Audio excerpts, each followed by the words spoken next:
글쎄 안 들려 들을 뉴스 없어 아무 뉴스도 귀에 들어오지 않아 듣고 또 들어도 들을 뉴스 없어 만든 게 이 프로야.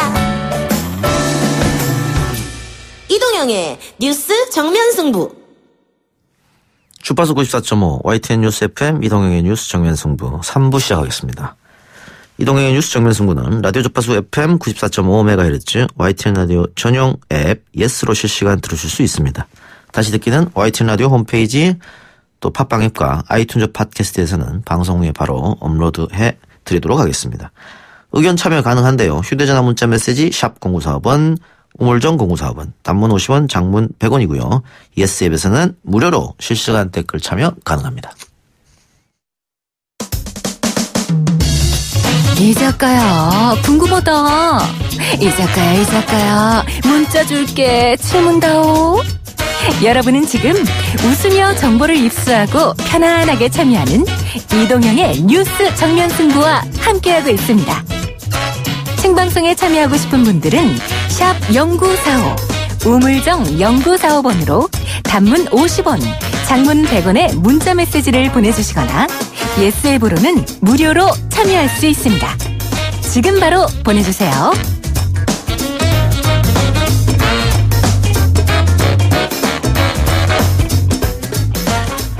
네, 어제자 외신이었나요? 우리말 갑질이 한글 발음 그대로 외신의 영어로 표기가 됐죠. GAPJIL. 이거 뭐 캡질 이렇게 읽어야 하나요? 네, 어쨌든 좀 개탄스러운 현실이 아닐 수가 없습니다. 또한 대한항공의 대안과 태국 문양을 이대로 두어서는 안 된다. 떼달라. 뭐 이런 청원도 청와대에 올라오고 있다고 하죠. 땅콩 회항 사건에 이어서 물컵 투척 사건까지 발생하자 국민적 공분이 들끓고 있는 상태입니다. 대한항공 내부에서는 지금의 상황을 얼마나 심각하게 보고 있는지 대한항공 조종사 노조 김성기 위원장 연결해서 이야기 나눠보도록 하겠습니다. 위원장님 나와 계십니까? 네, 나와 있습니다. 안녕하세요. 네, 안녕하십니까? 오늘 국회 다녀오셨다고 하는데 국회는 어떤 일로 갔다 오셨습니까? 국회는 심상정 의원을 비롯한 박창진 사무장 뉴스에 나왔던 분하고요. 예. 노조 관계자 여러분들이 저희 회사 관련해서 성명서를 내고 기자회견을 한다 그래서. 예. 공공우주 차원에서 이루어지는 거라서 저희가 공공우주 소속이거든요. 네. 그래서 제가 회사 사정이 있어가지고 저는 못 가고 저희 조직 부위원장을 보내가지고 다녀왔습니다. 그렇군요. 네. 자, 뚝이 터졌다 이런 이야기도 있는데 지금 대한항공 직원들의 익명 제보가 쏟아지고 있습니다. 그동안 갑질이 너무 심했다고 하는 거죠. 노조 안으로도 제보가 좀 들어옵니까? 네, 노조는 사실 조합원 쪽 익명 제보는 있다 손 치더라도 그분들이 거의 일반 노조 소속이기 때문에 아마 그쪽으로 갔을 것 같고요. 예. 저희는 운항 승무원들로만 구성된 조종사 노동조합이기 때문에 예. 직접 제보가 들어온 건 아직 없습니다. 예.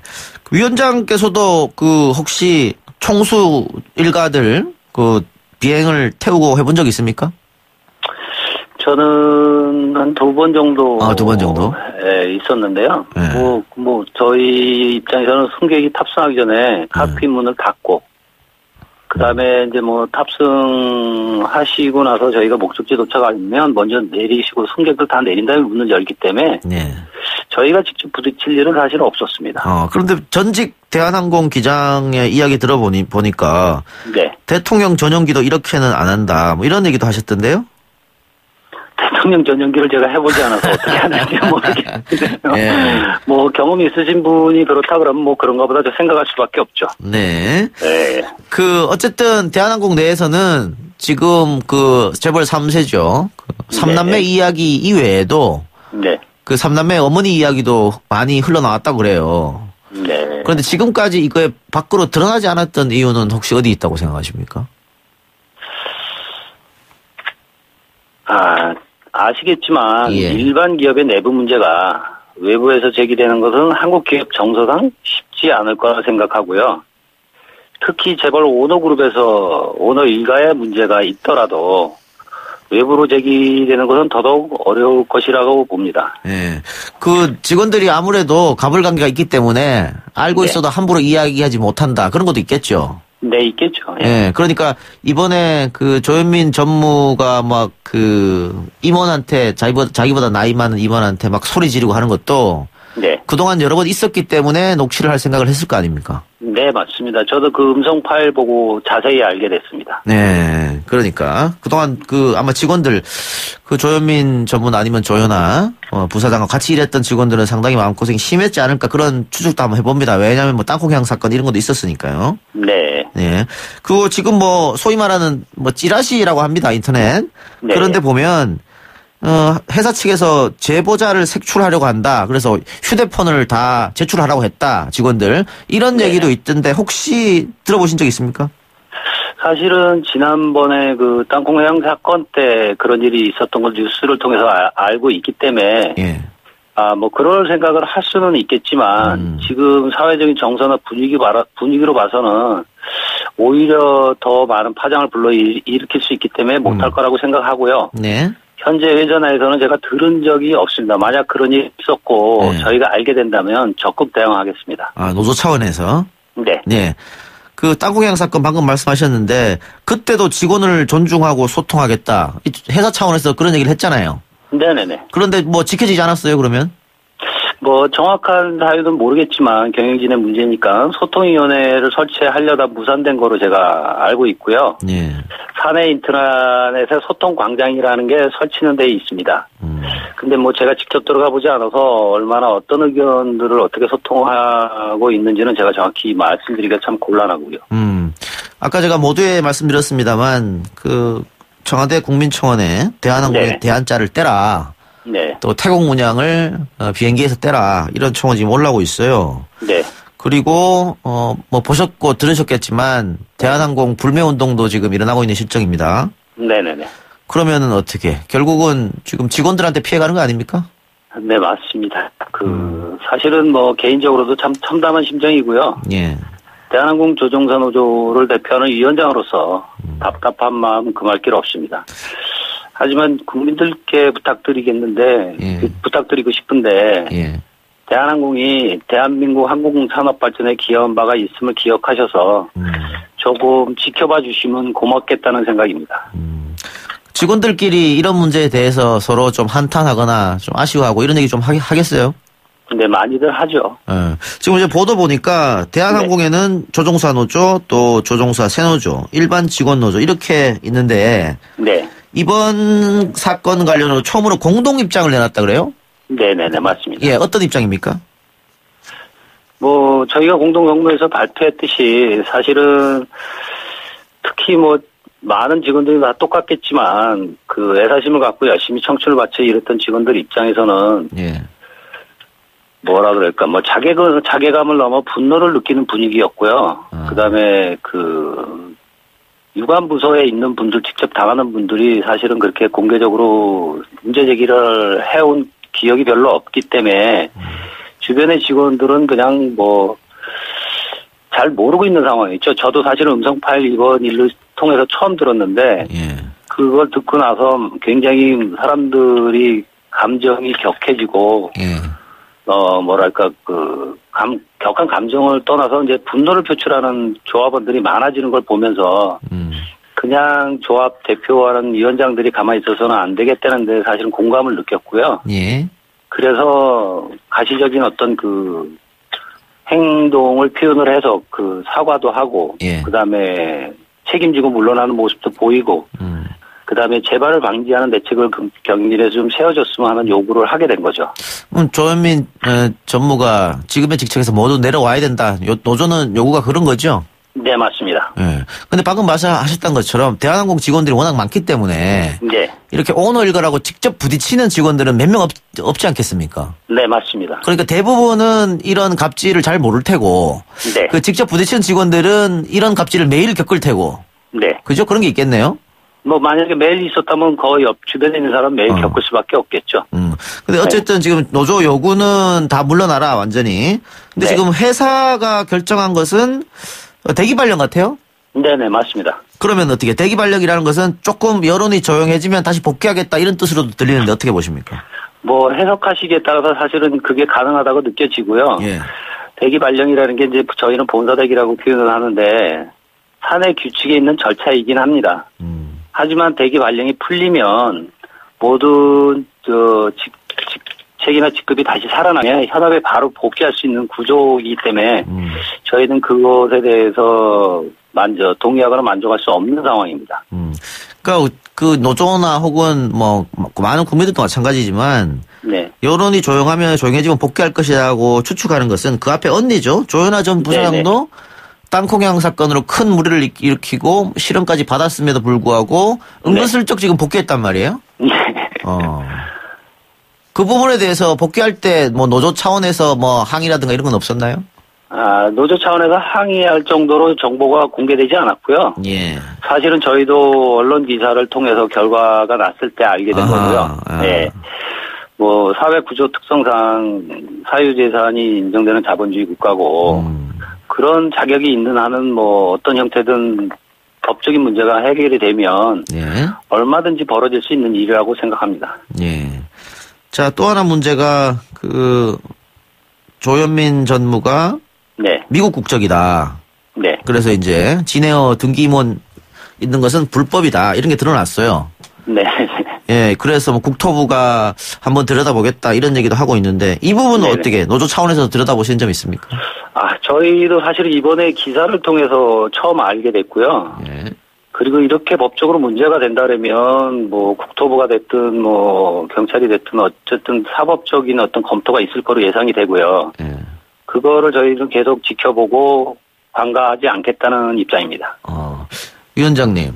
네. 죄송한데 지금 댓글로 실시간으로 말입니다. 네네. 위원장님이 많은 걸 알고 있을 것 같은데 그 혹시 이 대한항공 경영진이 두려워서 말을 못하는 게 아니냐 이런 댓글이 많이 올라오고 있는데.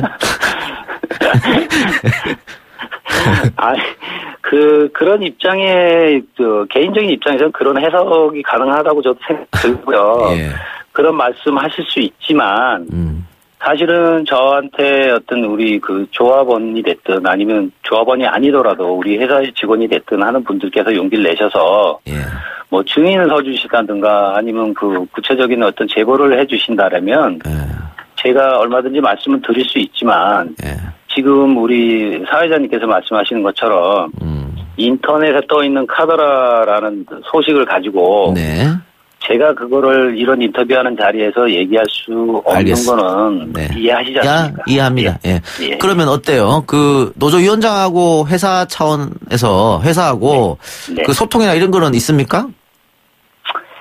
사실은 다른 쪽은 모르겠고요. 네. 저희 그 대한항공 대표이사로 오신 조원태 사장하고는 제가 올 1월부터 노조위원장을 취임을 했는데. 조원태 사장이 그 지금 3남매 중에 아들인 거죠? 맞나요? 네네네, 예, 맞습니다. 예, 말씀하세요. 예. 예, 세 차례 정도 직접 만나서 간담회 형식으로 얘기도 한 적이 있고요. 네. 저희 2015, 16, 600일 동안 쟁의를 하고 다퉈왔던 임금도 사실은 합의 보는 과정에서 만난 적이 있고요. 그렇게 뭐 한 서너 번 정도 뵌 적이 있습니다. 그래서 소통은 하고 있다 이렇게 보면 되겠네요. 예, 저는 개인적으로는 뭐 지금 조현아 조현민 따님들은 예. 제가 직접 보거나 겪은 일이 없지만 조원태 사장은 저희 대표이사로 오고 나서 그렇게 지금 뭐 서로 노력하고 있습니다. 예, 그럼 지금 아까 얘기한 대로 세계 노조는 조현민 전무에게 모든 직책에서 물러나라 이렇게 요구를 했는데요. 네. 만약에 회사에서 이걸 받아들이지 않고 다시 뭐 몇 개월 있다 복귀하게 되면 그때 노조는 어떤 대응을 내놓으실 겁니까? 그거는 저희 뭐 3개 노조위원장이 다시 협의해서 결정할 부분이긴 하지만 예. 분명한 거는 지금 전 국민 공분을 사고 있고 전 직원 열심히 일하는 전 직원들의 사기를 급속히 떨고 놓은 상태이기 때문에 예. 어떤 형태든 특단의 조치가 있지 않는 한은 그냥 양보할 수는 없는 상황이라고 판단하고 있습니다. 알겠습니다. 그러면 일단은 뭐 회사 측에서 어떤 대응이 나오는지 그걸 보고 결정하면 되겠네요. 네네. 알겠습니다. 자, 위원장님 오늘 여기까지만 듣겠습니다. 네, 고맙습니다. 네, 감사합니다. 지금까지 대한항공조종사 노조 김성기 위원장이었고요. 문자 메시지가 많이 들어오네요. 9992님. 네, 이동영 너무 웃겨요. 목소리만 들어도. 경기고속 김민성님 안전운전하시기 바랍니다. 이동영의 뉴스 정면승부 잠시 후 4부로 돌아오겠습니다. 뉴스 신동 이 작가와 함께하는 비포장 뉴스 해학 뉴스 정면 승부.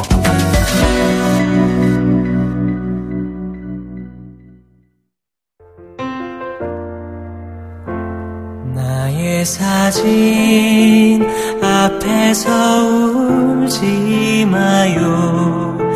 나는 그곳에 없어요. 세월호 참사가 있은 지 4년이 지났습니다. 어제 추모식도 열렸죠. 많은 분들이 그날을 기억하면서 함께 아파하셨을 줄 압니다. 짧지 않은 시간이 흘렀지만 아직 해결해야 할 과제들이 많죠. 유가족들은 아직 듣고 싶고 하고 싶은 이야기가 많은 것 같습니다. 오늘 그 얘기를 해보자 어려운 가운데 먼 걸음 해주신 분이 계십니다. 고 한고은 양의 어머니 윤명순 씨 나오셨습니다. 어서 오세요. 안녕하세요. 2학년 1반 한고은 엄마입니다. 반갑습니다. 네, 그리고 세월호의 진실을 파헤치기 위해서 많은 노력했죠. 거리의 변호사 더불어민주당 박주민 의원도 나오셨습니다. 예, 안녕하십니까. 박주민입니다. 예, 자 4년이 지났습니다. 참사 이후. 그런데 작년하고는 조금 다가오는 마음이 다를 것 같아요. 왜냐면은 작년보다는 올해가 조금 진실에 다가간 그런 시간이 아닌 것 같아서 어떻습니까? 예, 저희는 지금 정권이 바뀐 이후로 달라지고 있는 거를 피부로 느끼고 있는데요. 네. 저희 어제 합동 연결 추도식이 열렸는데요. 저희가 각자 아이들을 찾아서 이미 보냈지만 어제는 저희들이 마지막으로 부여잡고 있던 끈마저도 이제 놓아버리는 것 같아서 지금 3주기까지 지내왔을 때하고 마음이 4주기는 남달랐던 것 같아요. 그리고 지금 고은이 양 어머니가 고은이한테 편지를 쓴 게 있는데 우리 작가들도 어제 이거 보면서 많이 울었다고 하는데 그런 내용이 있어요. 벚꽃이 팝콘처럼 터져서 온통 거리를 하얗게 물들일 무렵에 4주기가 다가온다. 그러니까 다른 분들은 이렇게 벚꽃이 피고 이럴 때 다들 즐기고 어디 소풍도 가고 하는데 이때 더더욱 가슴이 아프시니까 그렇죠? 네. 딱 이 무렵이잖아요. 예. 네. 저희 지금 기억자정소 운영위원으로 지금 있고요. 저희 4.16 기억교실에 2층 강당에 보면 아이들이 수학여행 떠나기 전에 벚꽃나무 아래서 단체 사진을 찍은 사진이 놓여져 있어요. 그래서 저희는 4번째 봄을 맞고 있는데요. 봄이 찾아오면 다른 사람들한테는 보기 좋은 벚꽃이 저희들한테는 반대로 그럴 수 있을 것 같아요. 벚꽃나무가 없었으면 하는 그런 생각을 많이 하게 되죠. 오히려. 예. 네. 자, 의원님. 네. 세월호 특조위 1기 활동이 끝났잖아요. 네네. 근데 지금 다 밝혀졌습니다만은 당시 정부 여당 또 청와대에서 나서가지고 특조위 활동을 방해했단 말이죠. 네네. 2기가 출범했잖아요. 네. 2기는 그러면 어떻게 조사가 이루어집니까? 2기는 사실 가족분들 생각도 그러시고 아마 국민분들 대부분도 그러시겠지만요. 전면적으로 좀 조사를 해야 될 것 같습니다. 지금 조사 과정을 방해했다라는 얘기도 계속 나오고 있고요. 예. 심지어는 은폐를 했었다는 얘기도 그렇죠. 있기 때문에 과거 조사 결과에 연연하지 말고 좀 전면적으로 재조사해야 된다. 이렇게 보고 있습니다. 하나부터 끝까지. 네네. 예. 그런데 또 이런 얘기가 있는 것 같아요. 한쪽에서는 세월호가 어쨌든 무트로 올라왔고 특조위 활동도 끝났고 검찰이 나름대로 밝혔고 뭐 여기서 이쯤 되면은 다 해결된 거 아니냐? 더 할 필요 없지 않느냐? 이런 얘기도 있는 것 같은데 어떻게 보세요? 근데 최근에도 새롭게 선조위가 침몰 원인에 대한 모의 실험을 진행하면서 검찰이 내세웠던 침몰 원인 부분이 잘 안 맞는다라는 얘기들이 나오고 있잖아요. 네. 그런 것을 봐도 알 수 있다시피 사실 지난 정부에서의 어떤 진상규명 작업이라는 게 정성껏 그리고 제대로 이루어졌다고 보기 어렵습니다. 예. 그렇기 때문에 다시 좀 이루어질 필요가 있다고 생각합니다. 예. 자, 유가족들로서는 우리 아이들이 왜 저렇게 됐을까 좀 그 진실을 알고 싶은 거잖아요. 네네. 그런데 박근혜 정부 때는 몰랐던 거. 어쨌든 정부가 또 청와대 컨트롤 타워가 전혀 작동이 안 됐고 관심도 없었다는 것은 이제 밝혀진 것 같습니다. 그러면은 사고 원인을 지금 가장 알고 싶은 거죠? 어떻습니까? 네, 그렇죠. 저희 유가족들은 다른 거 없거든요. 저희 아이들이 왜 그렇게 갔는지 진실을 알고 싶을 뿐입니다. 그 이유 외에는 없거든요. 근데 다른 사람들은 저희 세월호도 그렇고 우리 부모님들도 그렇고 왜곡을 해서 바라보고 마음의 상처를 주고 그렇게 저희들을 대하는 거에 대해서 저희가 4년 동안 참 몸도 힘들었지만 마음으로도 많이 힘들었습니다. 그러니까 지금 뭐 상처를 유가족들한테 주고 이런 것들이 다 뭐 일종의 교통사고다 뭐 이런 발언들이잖아요. 근데 그렇게 말했던 분들이 아직 국회의원도 하고 계시고 있어요. 네. 또 세월호 그 특조위 2기 같은 경우에도 야당에서 추천한 인사. 네. 그러니까 1기 때 방해했던 인사 또 들어가 있거든요. 네, 맞습니다. 이 문제 어떻게 해결해야 됩니까? 사실은 이제 각 정당이 자기 몫을 추천하는 거다 보니까 어쩔 수 없는 부분이 있긴 있습니다만 방금 말씀하셨던 것처럼 1기 특조위 때도 진상규명 작업을 했다기보다는 좀 방해했다는 의혹을 많이 받는 분이에요. 따라서 이분은 좀 저희들 생각으로는 굉장히 부적절한 인사고요. 그래서 뭐 진짜 자유한국당이 공당이라면 이런 인사는 좀 철회하는 것이 맞지 않을까 그런 생각을 가지고 있습니다. 유족들이 계속 항의하고 있는데 그게 잘 안 되나 봐요? 이루어지지가 않는 모양입니다. 네, 저희 처음부터 반대 입장을 내놨었고요. 그리고 저희 아버님이 지금 유경근 3반의 예은이 아버님이 삭발을 하고도 오늘도 여전히 업무를 보러 나왔다가 저희 유가족들에게 발각이 돼서 회의에는 참석을 하지 못했지만 쉽게 그만두지는 않을 것 같고요. 그래서 오늘 또 건우 아버님이 삭발식을 한 걸로 제가 알고 있습니다. 이런 유가족들의 항의에 뭐 본인은 뭐라고 지금 하고 있어요? 본인은 변명도 하고 사과도 합니다. 사과도 했어요? 예, 변명의 핵심은 오히려 세월호 특조위를 잘 가게 하려고 했던 거다 자기는. 이렇게 말도 안 되는 식으로 지금 얘기를 하고 있거든요. 그러다 보니까 이제 가족분들 입장에서는 그런 사과나 이런 것들 받아들일 수가 없는 거고요. 예. 지금 안산시 화랑 유원지에 설치된 세월호 참사 희생자 정부 합동 분향소 철거된다고 들었거든요. 네네. 어떻게 어머님 입장에서 좀 아쉽겠습니다. 저희 유가족들은 4년 전의 생활이 아니거든요. 그렇죠. 예전에 알고 지냈던 분들하고는 거의 왕래를 하지 않고 만나지도 않고 그러고 지내고 있거든요. 근데 저희 부모님들이 유일하게 아침에 눈 뜨면 가는 곳이 합동 분향소였어요. 근데 4월 달 안으로 분향소에 있는 모든 것들이 철거 완료가 되면 저희도 지금 다른 곳에 옮겨지게 되지만 그곳에 자리가 제대로 마련되기 전까지는 저희 유가족들이 갈 수 있는 공간이 마음도 그렇고 딱히 어디다 마음을 둬야 될지 모르는 그런 공허한 상태가 지속되지 않을까 그렇게 생각하고 있습니다. 의원님 그러면 이걸 왜 그럼 철거를 하는 거죠? 다른 어떤 대체가 들어오는 건가요? 어떻게 되는 거예요? 네, 지금 그 부지에 그 추모 안전공원이 들어오게 되면서 합동 분향소가 이제 철거되게 되는 건데요. 방금 어머니께서 말씀하신 대로 이제 가족분들이 계실 수 있는 임시 주거 공간, 임시니까 거주 공간 그런 것들은 마련은 되는데 아무래도 가족분들 입장에서는 굉장히 좀 아쉽고 서운하시고 가슴이 굉장히 허하실 거라고 생각합니다. 예. 그러면은 그 추모공원 건립 계획은 빨리빨리 이루어질 수 있는 건가요? 네, 지금 뭐 정부는 대통령님 메시지에서도 담겨 있었고 또 총리 추도사에도 담겨 있었는데요. 세계적으로 관심받을 수 있는 그런 장소로 만들기 위한 각오를 가지고 있고요. 그래서 구체적으로는 이제 공모라든지 용역이라든지 이런 작업을 거쳐서 세계적으로 정말 아까 말씀드린 대로 많은 사람들이 관심 가질 수 있을 만한 장소로 만들려고 합니다. 네. 자, 오늘 고은양 어머니께서 책 한 권을 들고 오셨습니다. 그리운 너에게라는 책인데 이거 어떤 책입니까? 네,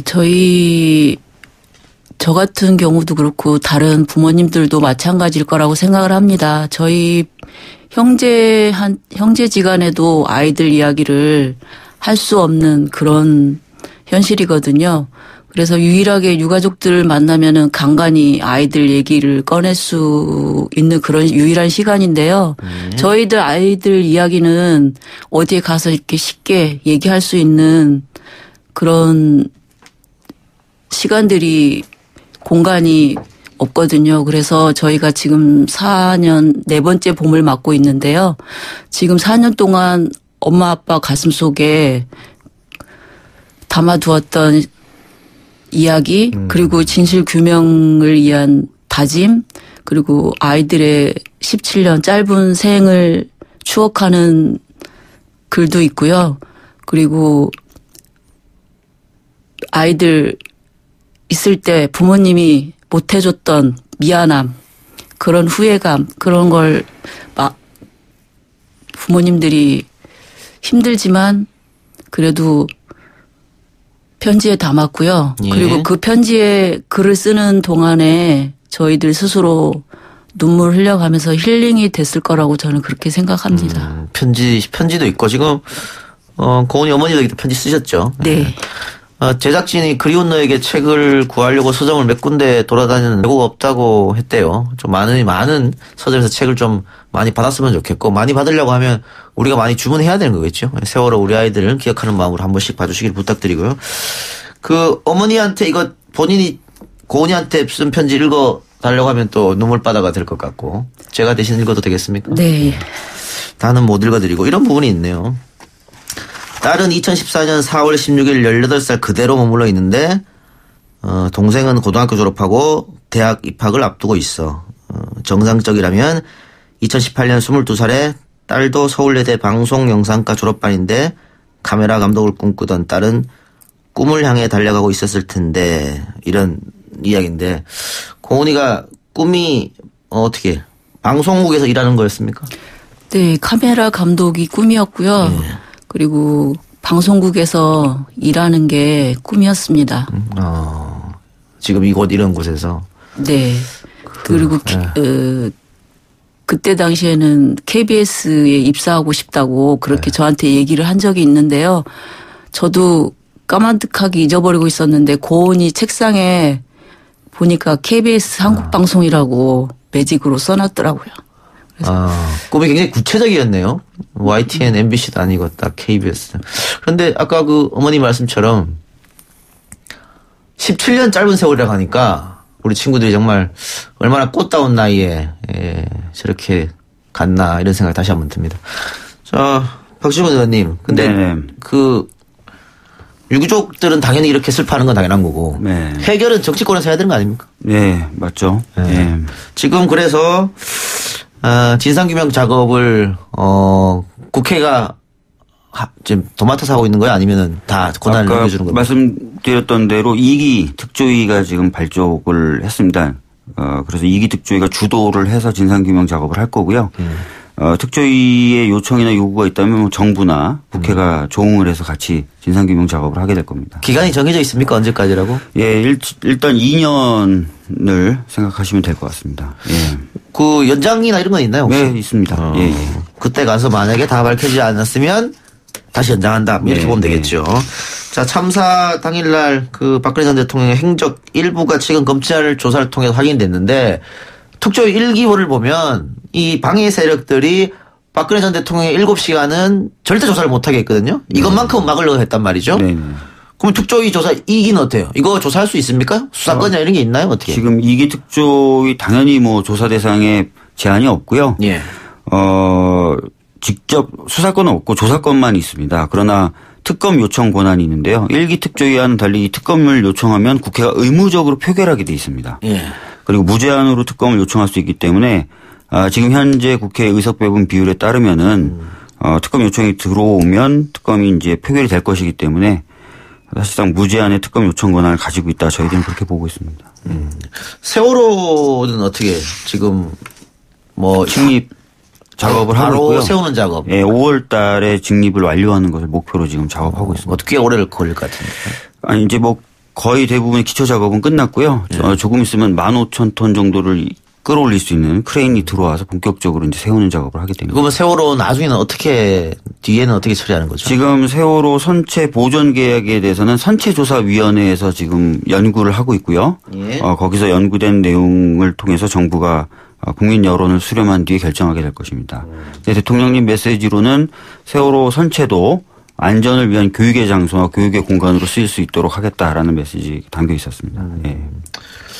어머니 지금 그리운 너에게 이 책 우리 어렵게 이제 다들 엄마 아버지들이 쓰시고 이렇게 한 거잖아요. 네네. 기억을 좀 모아보자 이런 의미도 있을 거고. 네. 우리 국민들이 이 책 읽으면 또 굉장히 또 슬플 것 같긴 한데 좀 많이 좀 보라고 좀 한마디 해주세요. 네, 제가 사주기 앞두고 기억교실 방문하시는 분들이 많았어요. 근데 그 예약하시고 오신 분들을 저희 엄마들이 직접 안내를 해드리고 있는데요. 제가 기억에 남는 게 춘천교대 학생들이 방문을 해주셨는데 저희 아이들 또래더라고요. 네. 그래서 저희 전시관에 지금 4.0 전시하고 있는 작품 사이에 그리운 너에게 책도 같이 비치해 두었는데요. 제가 이 그리운 너에게 책이 어떤 책인지 제가 설명을 해주고 읽어보면서 많이 어린 나이인데도 불구하고 많이 울더라고요. 그래서 제가 그 학생들한테 지금 나는 고은이를 보내고 많이 후회하고 있다. 우리 친구들 나중에 후회하지 말고 부모님 계실 때 사랑한다 말씀드리고 표현 많이 해드렸으면 좋겠다라고 얘기를 했어요. 그래서 저희 많은 분들이 저희 책 읽고 부모의 마음이 이런 마음이라는 걸 공감해 주셨으면 좋겠고요. 그리고 세월호를 잊고 계시다면 남의 일이라고 생각하신다면 한 번 더 그리운 너에게 책 읽어보시고 잊었던 기억을 다시 되살려서 세월호 참사와 같은 대형 참사가 없게 하려면은 국민 한 명 한 명이 나 하나쯤은 괜찮겠지 그런 생각 마시고 내가 될 수도 있고 가족이 될 수도 있고 친구가 될 수도 있다는 그런 생각을 가지시고 잊지 않고 기억해 주셨으면 좋겠어요. 그렇죠. 남미를 할 수 없죠. 뭐 예전에도 뭐 시랜드 참사도 있었고 네. 사풍 참사도 있었고 그럴 때마다 우리가 제대로 대처를 못하고 재발 방지를 못했기 때문에 또 이런 같은 사건이 일어난 거 아니겠습니까? 네. 그리고 지금 문자로 6976번님께서 고은 어머니 힘겨운 걸음 하셨네요. 아이가 먼저 가게 된 이유를 알고 싶은 그 마음 너무 잘 이해합니다. 저도 아들을 먼저 의료사고로 보낸 엄마입니다. 몇 해가 지나도 가슴에 한으로 남는 건 왜? 라는 물음이더군요. 유가족들을 정치적인 시각으로 바라보고 의심하지 말아주셨으면 좋겠습니다. 자식 먼저 보내본 부모라면 그 마음 다 압니다. 봄이 너무 화창해서 더 따뜻한 위로를 보냅니다. 예, 고맙습니다. 이런 의견도 주셨고요. 자, 방금 고은이 어머니도 이야기했지만은 진상규명 당연히 중요하고요. 이와 같은 똑같은 사건이 안 일어나도록 어떻게 하는 것이냐. 이것도 중요한 거 아니겠습니까? 네. 지금 문재인 정부에서는 모든 이런 대형 사건 사고의 컨트롤 타워는 청와대다 이렇게 명시를 한 거죠 지금. 네. 그렇게 매뉴얼도 수정을 했고요. 예. 예. 그러면은 앞으로 그 정부가 나서 가지고 즉각적인 조치 이런 걸 하겠다는 의지잖아요. 근데 그 의지만으로 안 되는 거 아닙니까? 예, 뭐 매뉴얼도 확실히 구성해야 되는 거죠. 예, 매뉴얼도 그렇고 그런 작업들을 진짜 실질적으로 하기 위해서 소방관 같은 경우 예. 국가직화하겠다는 거 아닙니까? 예. 그리고 또 저도 이제 정부하고 얘기해서 발의한 법안이 있는데 독립적인 재해 재난 조사기구를 좀 만들어서 평상시에는 정부의 어떤 재해 재난 대응 태세를 점검하고 재해 재난이 일어났을 때는 뭐 잘못된 부분에 대한 점검을 하는 역할을 맡기려고 하거든요. 그런 것들 통해서 국가가 좀 더 신속하게 그리고 정확하게 위기에 대처할 수 있도록 하려고 합니다. 예. 자, 근데 뭐 부모님 같은 경우는 뭐 당연히 그건 뭐 그 슬픔을 저희가 어떻게 더 헤아리겠습니까만은 아까 편지에도 잠깐 있었으면 동생이 있는 것 같아요. 네. 고은이 동생? 남동생입니까? 네, 남동생이고요. 예. 올해 대학 입학했습니다. 그러면 그 고은이 동생 같은 경우에도 사춘기 때 이렇게 큰 아픔을 겪은 거잖아요. 네네. 그 이후에 또 굉장한 트라우마가 있었을 것 같아요. 그걸 또 부모님이 지켜보기 어려웠을 것 같기도 하고. 저희 작은 아이가 중학교 3학년 때 눈아이를 겪었거든요. 네네.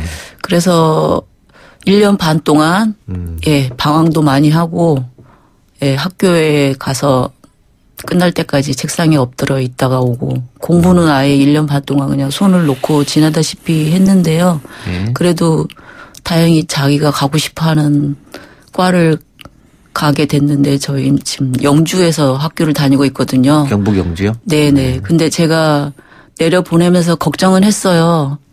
힘들어 할 거라는 생각은 했는데 그 정도로 힘들어 할 거라고는 제가 상상을 못 했는데 제가 작은 아이를 데리고 같이 영주에 내려갔다가 혼자 놓고 올라오고 하루 만에 전화가 왔더라고요. 울면서 엄마 도저히 여기 혼자 못 있겠다라고 울면서 전화가 왔더라고요. 그래서 제가 이제 내려가서 수습은 지금 했고 지금 조금씩 적응해가고 있는데요.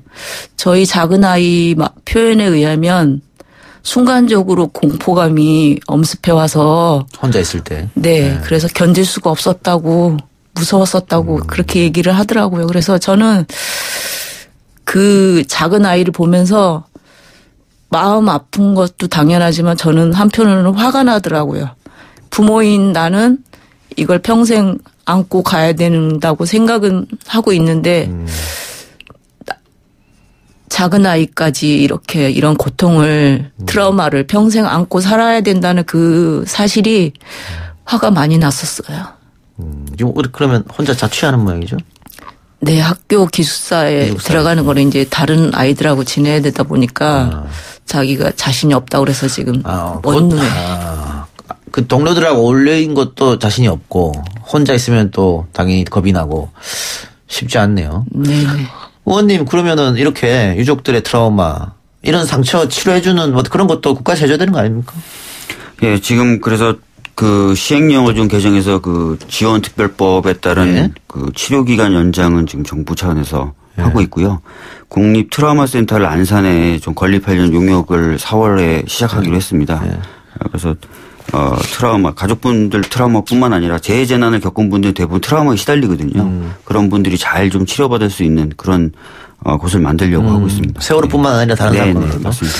그런데 그게 좀 빨리 이루어져야 되는 게 뭐 의원님도 잘 아시겠지만 김관홍 장수사 같은 경우에는 결국 그거 못 견디고 스스로 목숨을 끊었단 말이죠. 네. 그 치료 제대로 못 받으셨잖아요 그때 그분도. 뭐 치료는 받고 계셨지만 예. 알겠습니다. 어쨌든 의원님이 좀 더 나서셔야겠네요. 네, 열심히 하겠습니다. 네. 의원님 오늘 어려운 가운데 출연 고맙습니다. 네, 감사합니다. 이제 그러면 두 분 이야기는 이까지만 듣겠습니다. 지금까지 고은양의 어머니 윤명순 씨 그리고 더불어민주당 박주민 의원이었습니다.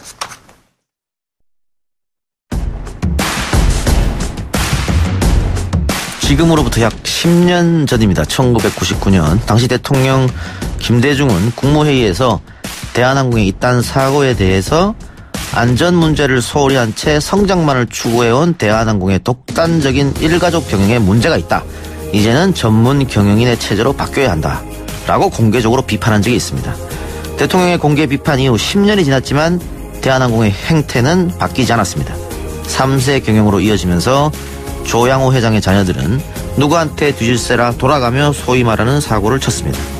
이런 오너리스크로 인해 대한항공의 대외 신인도와 이미지, 매출은 직격탄을 맞고 있는 실정입니다. 잘못은 오너 일가가 저지르는데 그 피해는 우리 국민과 회사 직원들이 오로지 떠안는 모습이죠. 도대체 언제까지 보고 있어야 할까요? 재벌 일가는 특권 계층이 아닙니다. 그네들의 아버지, 할아버지가 국가로부터 도움을 받고 우리 국민들이 그네들의 제품을 사서 소비하고 노동자들이 피와 땀으로 함께 이룬 기업입니다. 이를 인식하지 못하고 스스로를 특권층으로 여긴다면 재벌에 의한 이런 갑질 사태는 근절되지 않을 것입니다. 사람 밑에 사람 없고 사람 위에 사람 없다는 평범한 진리를 하루빨리 깨닫기 바랍니다. YTN FM 이동형의 뉴스 정면 승부 오늘 준비한 소절은 여기까지입니다. 저는 내일 뵙겠습니다. 고맙습니다.